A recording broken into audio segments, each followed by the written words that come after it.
Well, welcome everybody.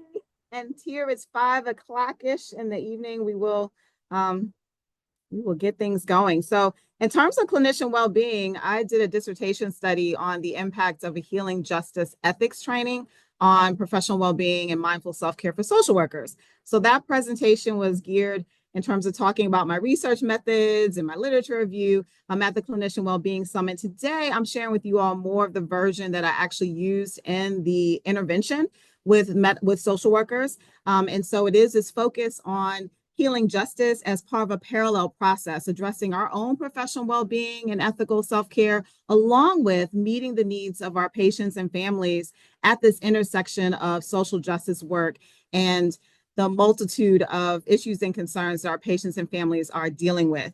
With that being said, I invite you because I personally, here in Columbus, Ohio, I am on land that where the individuals who used to live here, though they are still here, they're not here in the capacity that they were due to governmental acts and genocide. And I think it's important, especially when we're talking about healing justice, that we start our conversation today actually reading a land acknowledgement together. After we read the land acknowledgement, because I am a social worker, I do have a few ideas on things we can do to move beyond just the land acknowledgement. So I will invite you to read this along with me. If you can, let's go. We are currently on land that is the ancestral and contemporary lands of nations of indigenous peoples.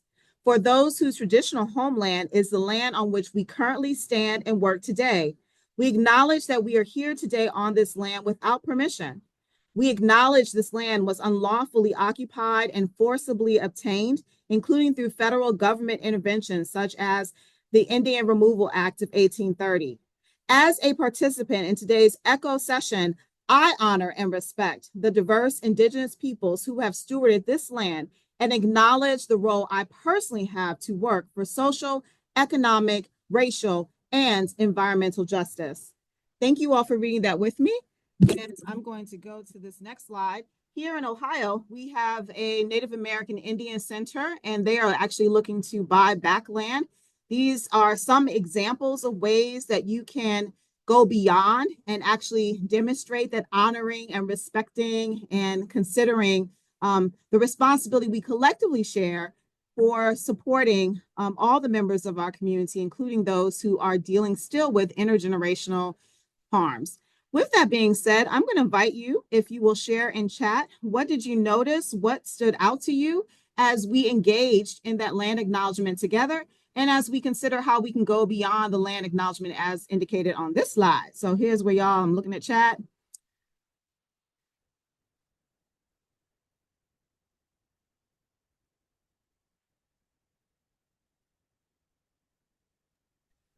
So when you were reading that, I was like, oh my gosh, that totally applies here. Thank you so much, Kelly. Because actually the Queen was put under house arrest by mercenary soldiers who were off the coast because the business people wanted the power. Yeah, thank you. Thank you, William. Ditto for Guam. Thank you. Well, you all, we're just, this is kind of the spirit, and this is how I train. I'm going to share with you all a little bit about where we're headed for our 30 minutes or so before we jump into a case. So we are going to do a mindfulness activity in the spirit of healing justice. It is a collective activity. I'm going to invite you to join in with me. We're going to talk about what is healing justice and how it connects to this intersection of our ethical obligations, as well as really addressing the root causes of some of the social determinants of health or issues that our patients and families are dealing with today. We're going to talk about this model called Liberation Health Model as one way to help actualize a healing justice perspective. And we'll end kind of with a case, as well as some thoughts about healing justice and perhaps your organizations, and questions and answers. How does that sound where we're headed today? And I would like to see that in chat. Let me just share with you all, I am from the African American cultural orientation. So in my culture, there is a tradition of call and response. So when I say something, I need some response back. And so I'm going to invite you today, as we engage in dialogue, especially since I can't see everyone's faces and we're not physically in presence together. If I say something that resonates with you, I'm going to invite you to put a yes in the chat. And if I say something that resonates not just with you, but also with the patients and families that you are committed to serving, I'm going to invite you to put another yes. So that means you may at times have a yes, yes. Are you with me? Okay. Yes. All yes. right. Thank you. Thank you. So in terms of my positionality, I am a Black cisgender middle-aged woman. You all, I was excited a couple of years ago to start telling folks that I was half a century years old. I definitely have the gray hair to show for it, and I am super proud and blessed to be at this phase of my life. I am a mother, a wife. I am a proud dog mom. I have a standard poodle named Hazel that I love. My children are amazing: Christian, Camille, Rihanna, and Nisi. So I'm very blessed. I've been assistant clinical faculty in the College of Social Work since July of last year, but I've been teaching in the college since 2002. I was pregnant with my first and oldest child, Camille, and so that time will always be deeply embedded. Literally, it birthed me as a professor, and literally, I birthed life in my first child. I see myself as a scholar practitioner. So as a researcher, for me, it's important to do research that matters and that has pragmatic, practical application that's also transformative. And this is largely based on the fact that I am a clinician. I have been practicing in June of this upcoming year, 2025. It will be 30 years of social work practice here in Columbus, Ohio. And today, for the last 17 years, I've been working as an emergency department social worker on Sundays at Nationwide Children's Hospital. It is a level 1 trauma center. On Sundays, I also serve as a staff support clinician where I provide support to staff as part of the UMATA program who are dealing with the emotional reactions and sometimes work-related stress and trauma that comes with being at a research institute and, once again, a level 1 trauma center. And as a Black woman who has my own fair share of experiencing discrimination and issues with the isms, sexism, racism, ageism, I also come to you with a personal burden as someone who is in the healthcare field of really wanting to be well, wanting to be effective with my patients and families, while also recognizing that some of the situations my patients and families are dealing with that affects health equity and long-term quality of life, that these are issues that from a parallel standpoint, I'm also dealing with. Can you relate to that at all? So as I'm looking at the chat, I just want to see if you all are also resonating. And I will give you a chance at this point. If you have questions about my positionality and the framing of our conversation today, this is an opportunity for you to put in chat perhaps a specific question that you may have about my framework, because my framework is from which I speak. My perspective is from which I am training. And so if you have questions about that, I think it's important that we kind of address that up front. So what questions, if anything, do you have about positionality? I will give a few moments to just see in chat, or feel free to unmute yourself for the sake of time. That may be more expeditious than typing. Questions? All right, I'm not seeing any, so we're going to keep it moving. So the main training objective for today, I would like for you all to be able to leave our echo session being able to describe this concept of healing justice as it relates to your own practice setting. Now, I share with you, I'm in a pediatric hospital emergency department. And as a medical social worker, I can deal with a gamut from child sexual abuse to a mental health crisis, such as an intentional ingestion where a child was attempting to perhaps die by suicide by ingesting something. It varies kind of what I deal with. And I love that aspect of crisis work. And so I invite you to consider today how this concept can apply to your setting, whether you're in crisis as a behavioral health clinician or you're doing more long-term care. Like, what could this look like for you? And we're going to start with a mindfulness activity. One of the principles of healing justice is centering collective care and healing. And so we're going to practice that as a parallel. I'm going to invite you to join me in this ancestral resistance offering. This is a reflection that many of us and many of the patients and families we serve, based off of colonialism and other forms of oppression, like we weren't supposed to be here. So the fact that I'm here today, perhaps the fact that you are here today, is an example of our ancestors' resistance that has allowed us to exist. And so in this moment in time, we as a collective can celebrate the fact that we are alive, that we are present, that we are conscious beings here on December 10th, 2024. So if you are breathing in the training space today, I'm going to invite you to stand up with me if you can. And let's read these sentences together and take some deep breaths as we are doing so. Are you ready? Okay, let's go. Good afternoon, beautiful being of mine. With these noontime breaths, I rise.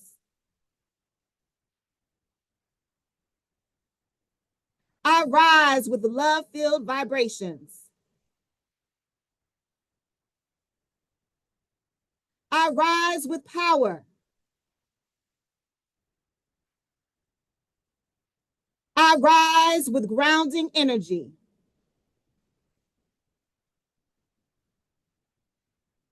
I rise with gratitude for another day. I rise for collective peace. I rise for collective liberation. I rise for collective existence in resistance. I rise for those present and those to come.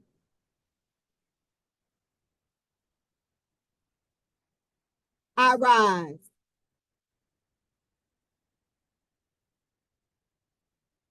And I'll invite you, thank you so much for participating in that mindfulness activity. Give yourselves a hand clap for our collective participation. We're still breathing, we're rising. If you would like to share what you noticed, what you observed in this mindfulness practice, I'll invite you to put that in the chat now. What came up for you? Thank you, William. Here, here. Other observations. What did you notice in this mindfulness participate activity?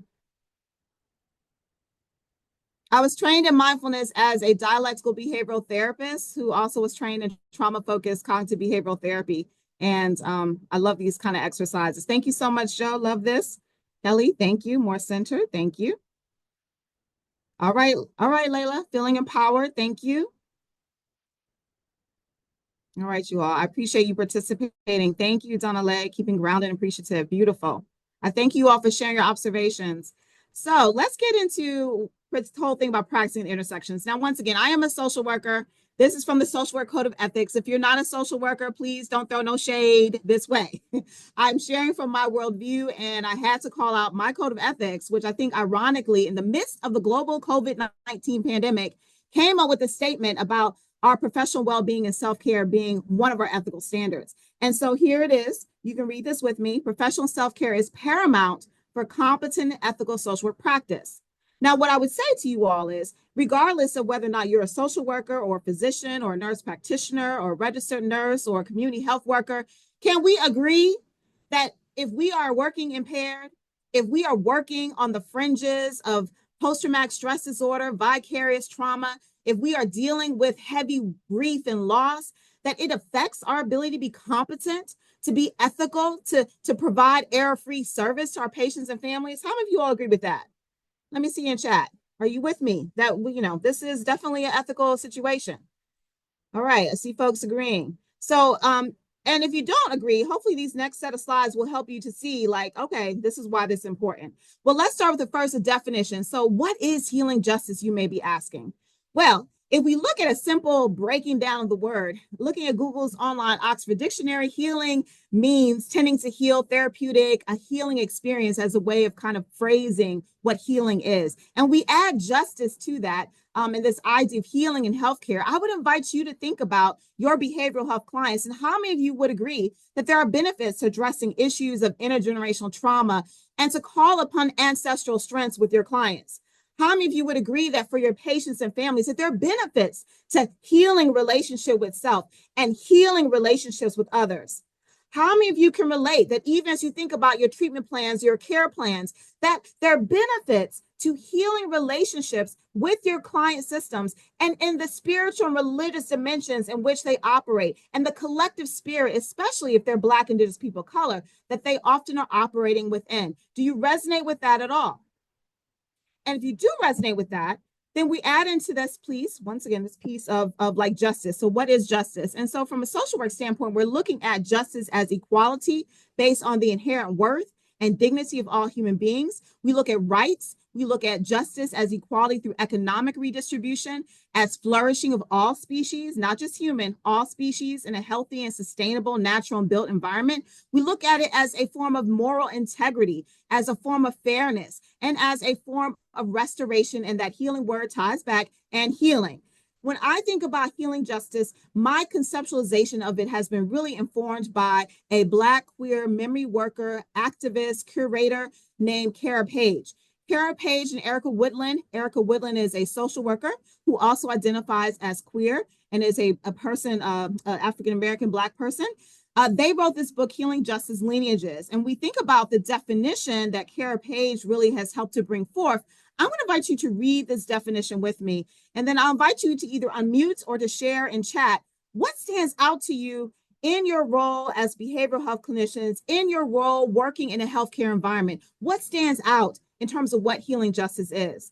So I'll read this definition out loud.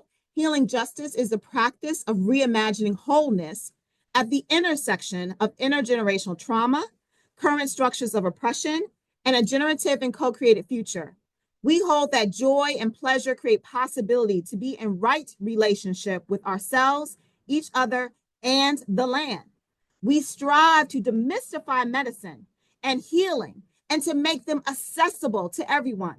We believe that each person is an expert of their own experience, body, and needs, and that it is necessary to address the roots of trauma and injustice for individual and collective transformation. So I'll give you a moment to take a look at this. What stands out for you in regards to what is healing justice?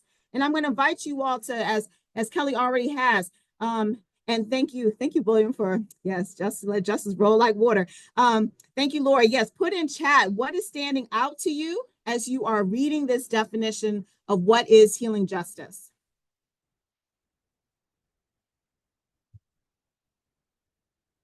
And feel free to also unmute for those who are open to sharing out loud. Yes. Yes, accessibility. Thank you. It is a tall order, Galen, and we cannot do it alone. We've got to do it in collectivity. Yes. Expert of their own experience. So as you all are seeing kind of what stands out to you, thank you so much for putting it in chat. I'm going to keep it moving. So healing justice is both a political strategy, and it is in that political strategy, the first director of healing justice was Prentice Hemphill with the Black Lives Matter movement. And Prentice describes this concept as we heal so that we can act and organize in order to engage in political and social change. People need to oftentimes have some sense of wellness, right, in order to be able to do that. And healing justice, once again, it centers collective care and healing. It goes beyond individual self-care. It goes beyond trauma-informed care perspectives that are pretty individualistic and looks really at how do we heal the collective. And we'll talk about that in just a moment. This picture is a picture of yachts that form themselves in these words, which I'll invite you to read with me. We're all in this together. And can you imagine when they took this particular picture? When did these yachts get in order to say we're all in this together? What was happening? Just take a wild guess. COVID. Yes, COVID. And truly, if anything, COVID in some ways, I think, was an equalizer in that we literally were all impacted. Now, we already know there were differential impacts for certain communities. Yes, older people, Black, Indigenous people of color. There were certain communities, people living in poverty or on the margins in terms of socioeconomic that had differential impacts. And yet there was a collective sense that we're all in this together. And this collective sense is really what this idea of healing justice is about, as it centers collective care and healing, as it provides a way for us to intervene on intergenerational trauma and violence. It prioritizes the culture of humility and cultural responsive care.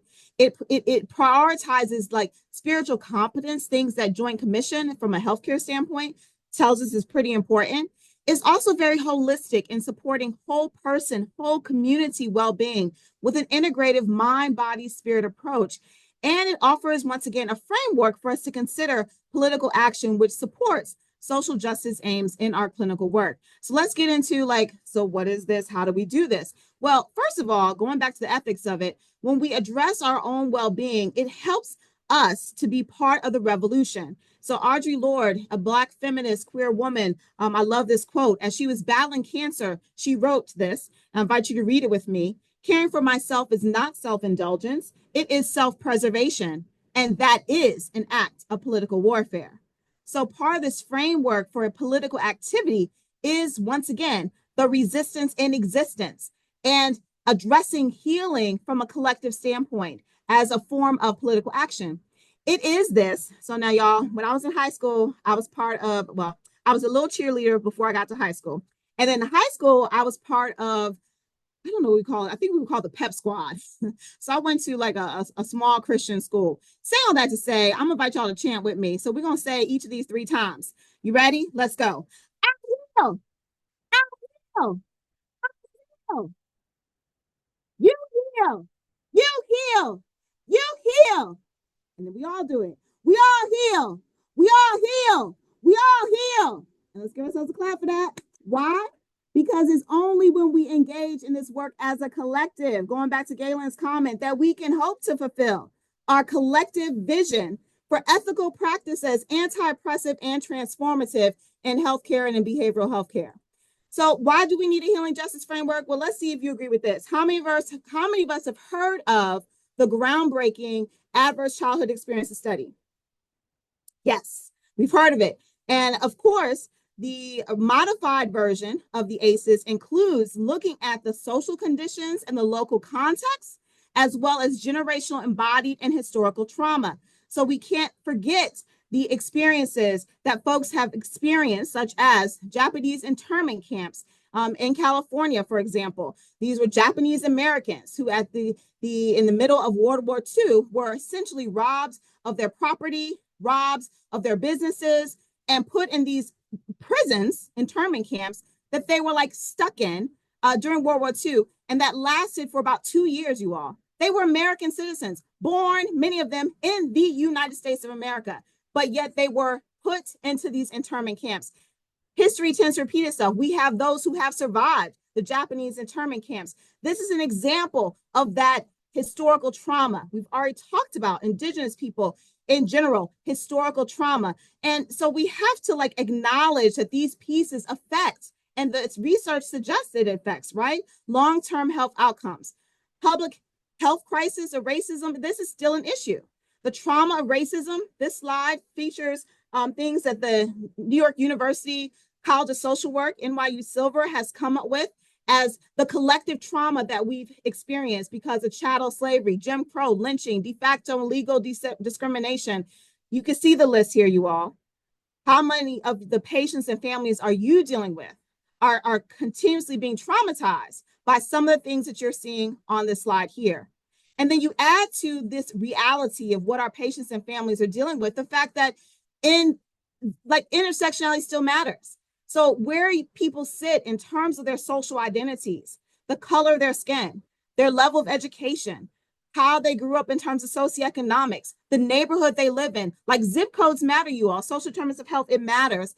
These things show up when we talk about social determinants of health. We know that the health inequities are still persisting. And we also know that things in terms of life expectancy, there was a sharp drop during the time post-COVID.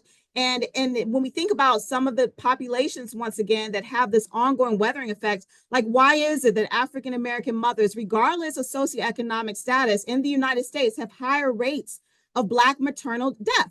And we have higher rates of Black infant mortality. What's going on with that? These are the reasons why looking at a healing justice framework is, in my mind, absolutely super, super critical.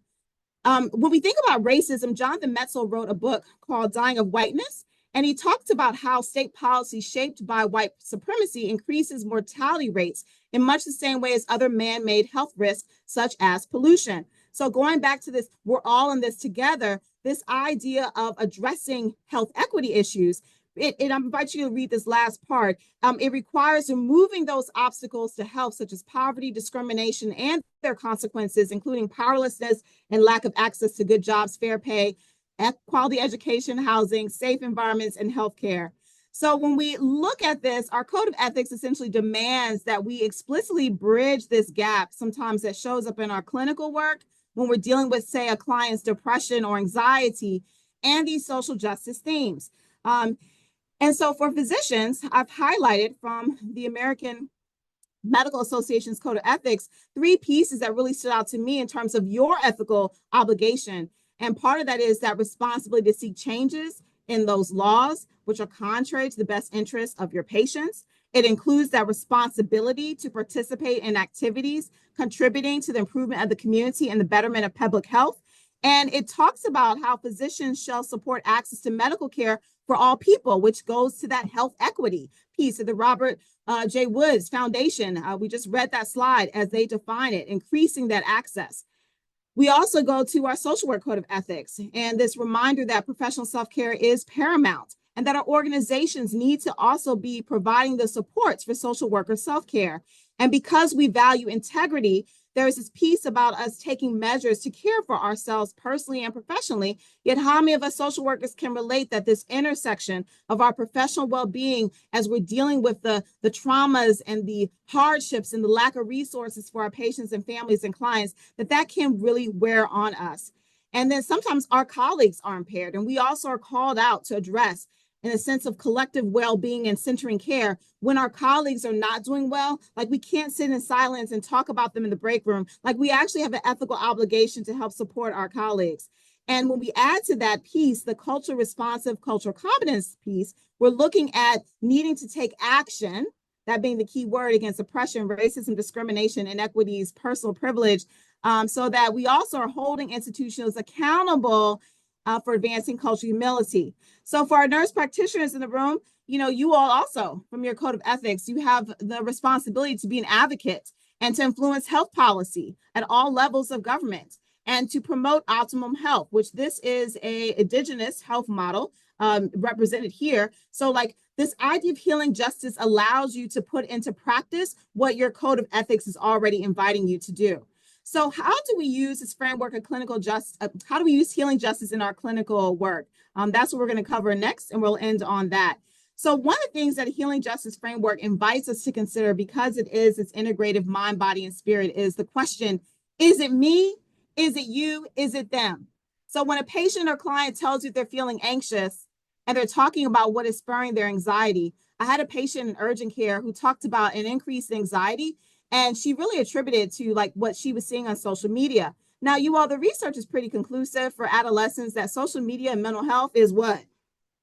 Right? Like not very good. And this happened to be a young woman of color. She looked like me, maybe a little bit more brown, but African-American patient. And so in light of all the things, all the things that this child was likely seeing online and all the things happening in our current political climate. And I'm not even speaking about, like, I don't know what this child's, we didn't talk about like her gender identity and other pressures going on outside of kind of like the immediate, like she is a straight A student and really striving academically to do well, but is struggling with her mental health, which is why her parent brought her in to urgent care. But like this kind of question, like, is it really this child that has a predisposition to anxiety? And are we just going to focus on anxiety, or are we going to look at the fact that she is a part of a wider social system where anxiety, especially since the pandemic, has been increased for many of us, many of our patient families, and that we are in a context where she's seeing explicit messages that tell her she doesn't matter, that communicate to her that she in some ways is a threat as a Black young woman, and that also contributes to her sense of vulnerability, giving her good reason, quite frankly, to perhaps have increased anxiety. Are you with me on that? I'm looking in chat. Are you with me? All right. Another question we can ask ourselves is, what external factors are causing disease in the body, thoughts, and emotions? I just gave you some examples for that young woman with her anxiety. We can also ask what holistic strategies have been used to transform the individual and the community that they live in. So like what has already been tried? How's this young person and her family possibly tried to address in community this issue of what their young people are seeing in social media. Is there wider effort happening at the school? Like, if this young lady is feeling this way, she cannot be the only one. And so this is an invitation for us to look beyond the individual patient and consider what's happening in the wider sphere. And then it's also a chance for us to ask, is this time as a clinician for me to engage in a moment of stillness with my patient, a client system, or is it time for action? Like, do we need to focus on the individual? And that is very true that often we do need to focus on the individual. If you're in a crisis setting, like I am in the emergency department, my opportunities to really engage with patients and families about collective action, being social advocates on their own behalf is somewhat limited because many times they're in the emergency department for something acute. They're in urgent care for something acute. But this invites us to think about, like, where do we need to focus? Individual, collective, and do we need to focus on what's happening right now, the current reality, or what about a collectively reimagined future? Like, when this young person is feeling better, is getting some help, behavioral health help for her anxiety, and it's being put in the context of all these other forces, will there be things that she can imagine would be helpful, not just for herself, but also for her peers, and that collective process being a part of that healing journey. And healing justice also invites us, as we think about that collectively reimagined future, to consider what liberation would look like. Like, what would that look like, feel like? And these are questions that I don't have the answer for by myself. Neither do you. But these are the kinds of conversations that I invite us to consider having with our patients and families. Dr. Sean Ginwright talks about us moving from trauma-informed care to healing-centered engagement, healing-centered strategies, that healing is a political act and perhaps one of the most courageous acts of justice that we can engage in, because it means that my well-being is a right, that our well-being is a right, not an individual going to do self-care, but when we really get to an understanding of those risk factors that have caused and created harm in the first place, we are able to transform in ways that we would not have been without that awareness. So it's in this frame that I invite you all to consider the Boston Liberation Health Model. I'm going to quickly talk through what this model includes, and we're going to seek to apply it as we are wrapping up our time today. So Dr. John Belkin Martinez really gives us 4 core concepts, and this idea of liberation health has been used by behavioral health and medical social workers and practitioners in a variety of settings.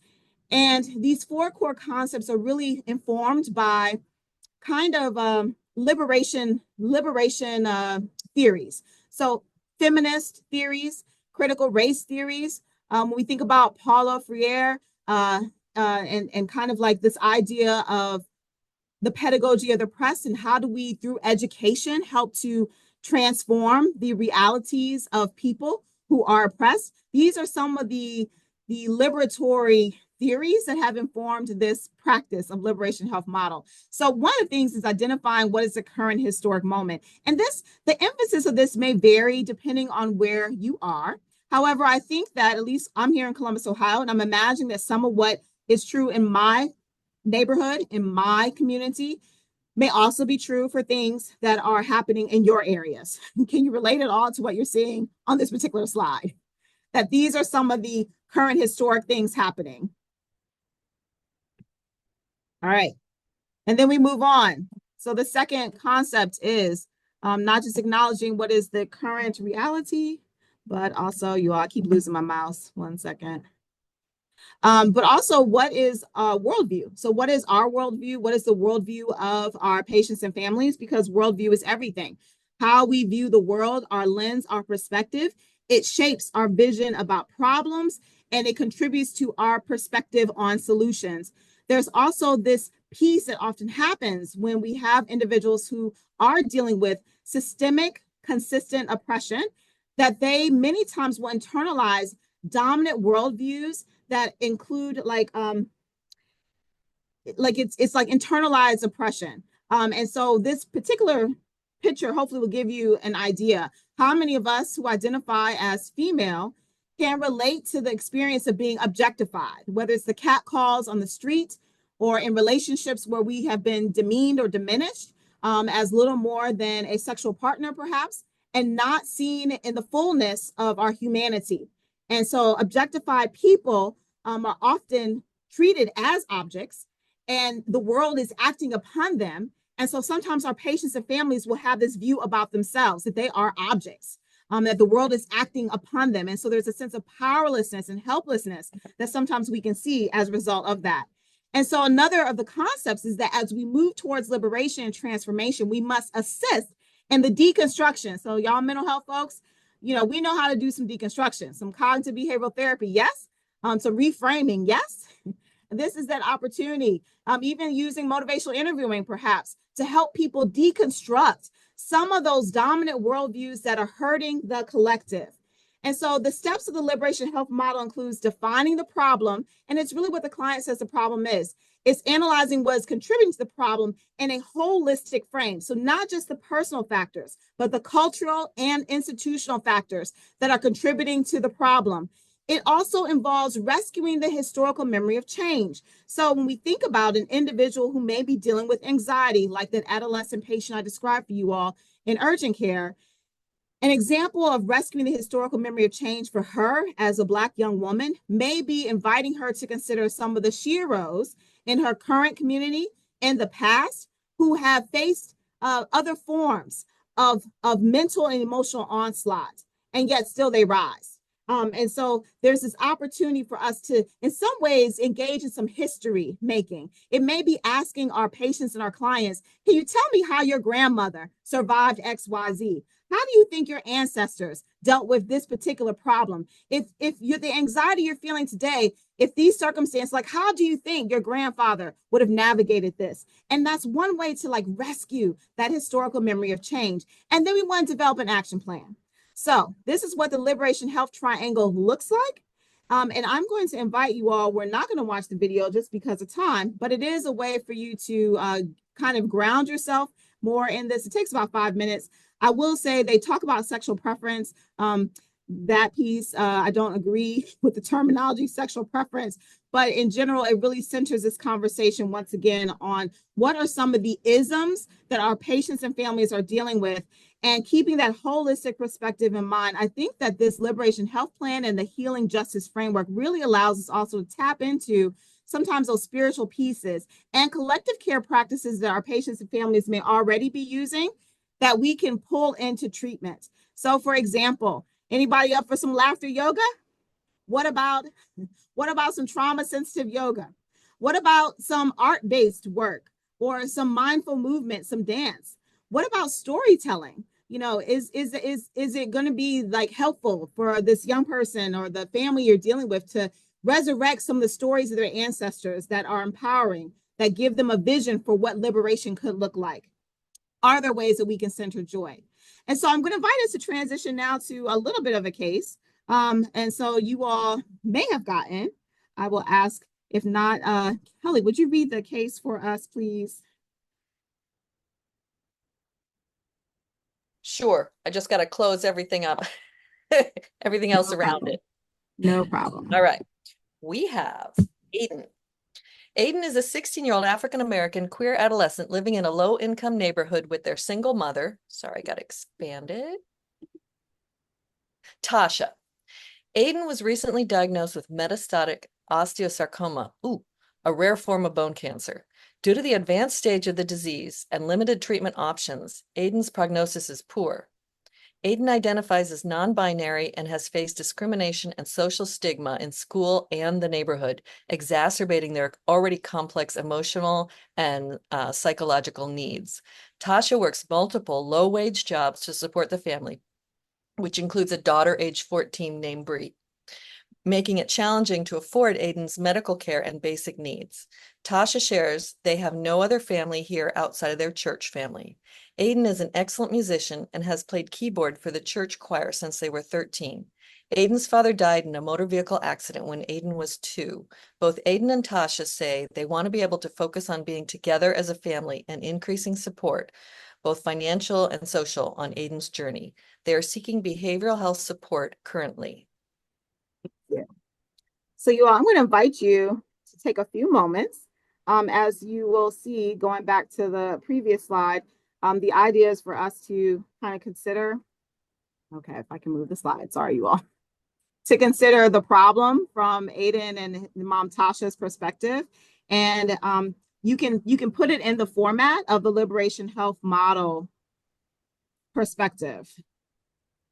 And I will say, as someone who is in crisis, the benefit of kind of memorizing and practicing a little bit with this is that even when you are working with someone who's in crisis and you maybe will only see that patient family one time, this framework still, at least I have found, is kind of like in my brain. So I'm listening for what that patient family needs now, but I'm also considering those personal factors, those cultural factors, those institutional factors, as we come up with collaboratively a shared action plan that may include steps that go beyond, once again, the immediate individual need to kind of getting some collective support in ways that the patient family has not gotten before.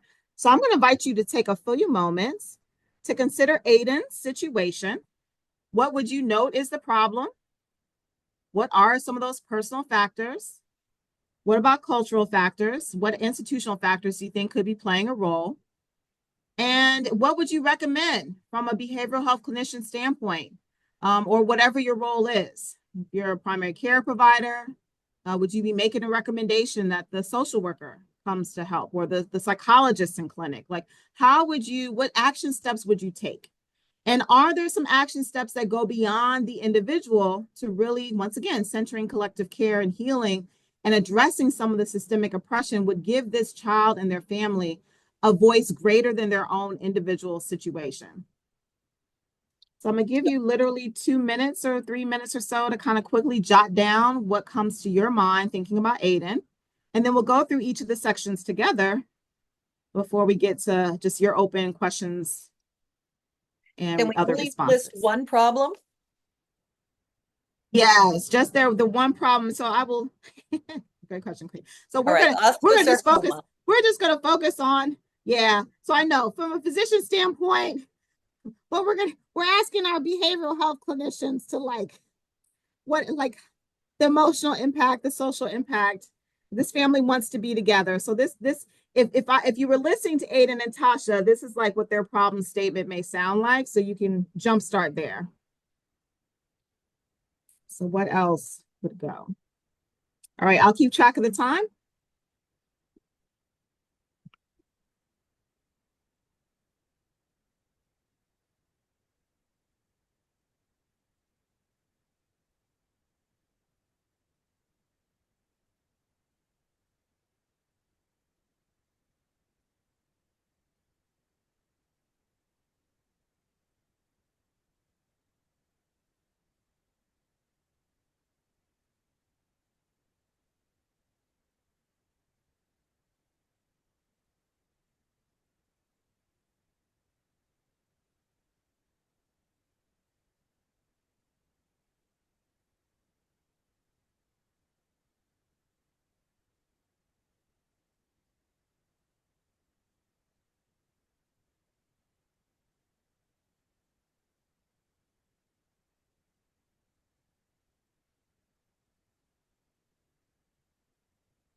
All right, so I will invite for those who have some thoughts jotted down, please feel free to unmute yourself and let's kind of talk through what did you come up with in terms of after the problem, like what personal factors stood out to you that seemed pertinent.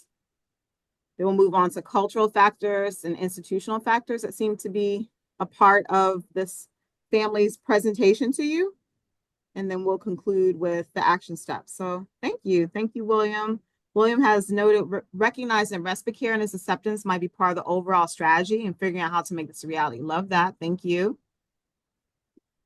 So Other some of the thoughts? the discrimination and the social stigma, I'm not sure what to do about them, but they're definitely in the problem category. And then of course all her jobs, all of Tasha's jobs and need of the money are gonna keep her away from the family if that continues. Yeah, no, that's so good, Dr. Whoopi. So I'm gonna go ahead and start the these are some of the personal factors. You all disagree or you have something to add, feel free to note that. But as you see here, kind of like their racial, ethnic, socioeconomic, gender, and like just arts-based identities that were kind of shared in the case. And so this cultural influences, in part, I think that gets to like mom as a single parent, all the jobs. There's that strong Black woman. There's often that stigma of being a single parent household in the African American community. There may also be some pieces here of concern. The church community is kind of the only family that this family is identifying. And so in the past, there have been, and there still are, communities, church communities, and African American community that are rejecting of queer identities. Like, what would that mean for Aiden? Is this church really supportive? Can we get them involved? And then to your point, Dr. Withy, when we think about like that discrimination, some of the institutional factors that could impact upon this, you've already noted, and some of the other things kind of added here, this is single mom. We have no universal leave for parents in the US. Like, what's the likelihood this mom can get Family Medical Leave Act with her various jobs? What is the opportunity for her as a single parent to have that support? Does your community have this pull yourself up by your own bootstraps kind of mentality? And then there's just the stigma around being low income, like what that means. Is this a worthy poor family? Like, you know what I'm saying? Like all these things kind of play into some of the intersectional factors that we want to keep in mind as we try to come up with our action plan. So I appreciate William saying, like, can we get respite? Like getting some respite kind of provides some of that support for this mom to still be able to care for her family and for them to get some perhaps of what they need in terms of that village of support. And so this slide here has some additional action steps to add what William has put. I'll invite you, if you have different thoughts, to share them out loud or put them in chat.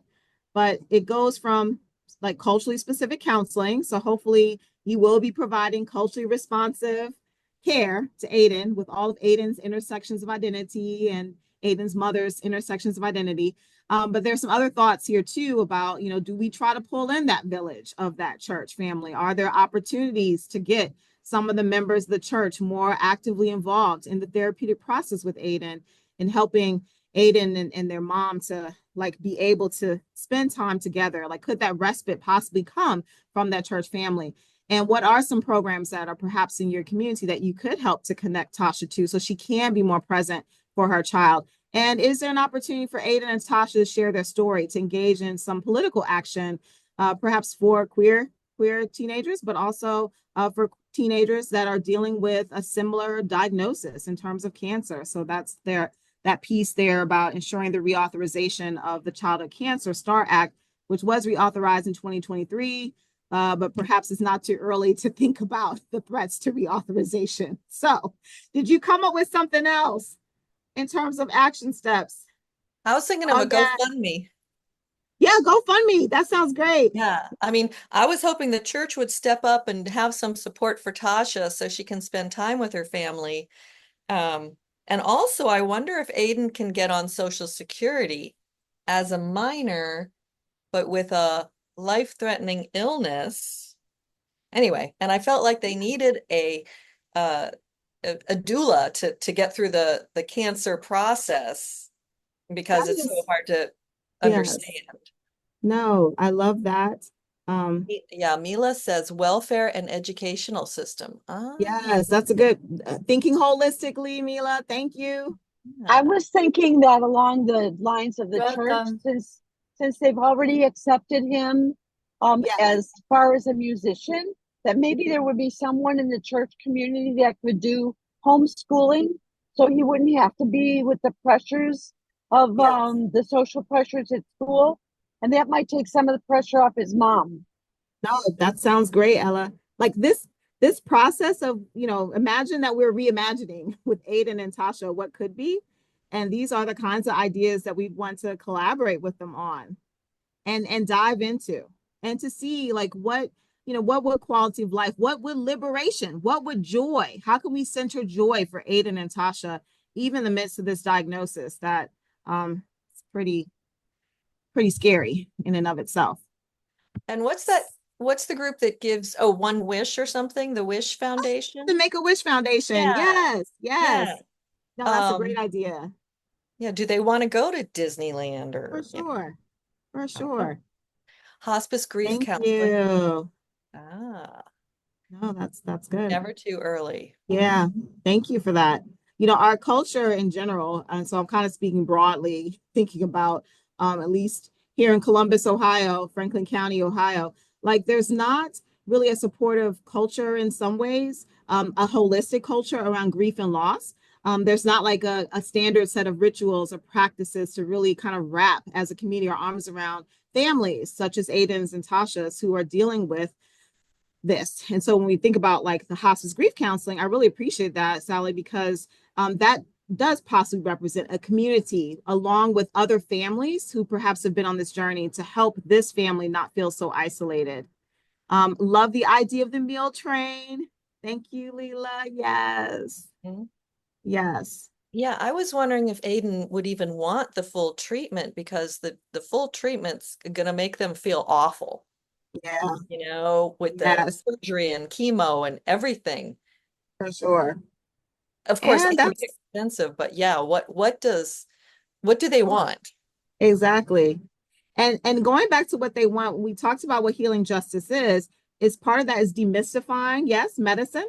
So it's demystifying the treatments. It's really not talking in that medical language that so often, you know, we can sometimes get caught up in our acronyms and all the things. It's also putting them as the experts on their situation and their lives and really centering our work with them in partnership. Other thoughts about the liberation model with this particular family? And can you see how you could possibly take this framework as a way with those questions? Is it me? Is it you? Is it them? Where is the breakdown? What have been efforts? How can we bring in the collective? Like, are you seeing how this may be helpful as a framework in your time with patients and families? Okay, well, hopefully. This brings us to our final reflection slide. Do you have any liberating thoughts brewing as you consider the ways to bring the principles of healing justice back to your clinical area of practice?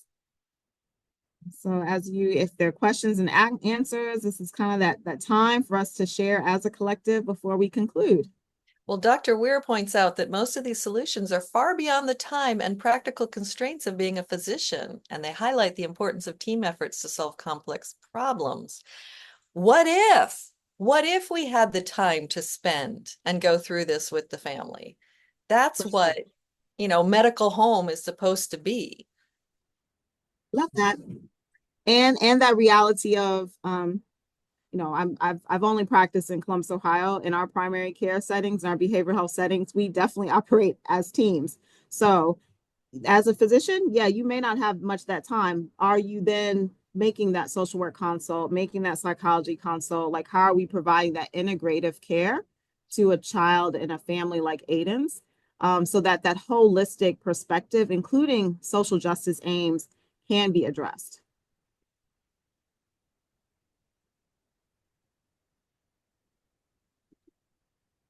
Any other questions? I want to say a big mahalo because not only was this last minute, but this was outstanding. And Participation, you all. yeah, and I'm just so glad you were able to talk to us because it brings in a whole new context to healthcare.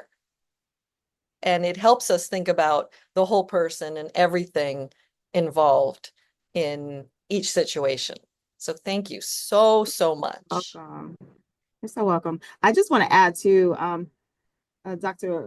Ware, that idea of like, yes, you have to bring in the whole team effort to address complex problems. You all possibly have heard the term of wicked problems, and wicked problems, often that terminology is used like in public health, and they are complex. It requires multiple disciplines to address. Like you can't just do it from your own singular perspective, even as a professional. And so I do think that this invitation is, how do we as a collective center our collective care well-being while centering the collective care and well-being of our patients and families to improve truly population health in the areas that we practice in. And it's going to require everyone being a part of that, including the patients and families. And I think Healing Justice kind of brings those pieces together.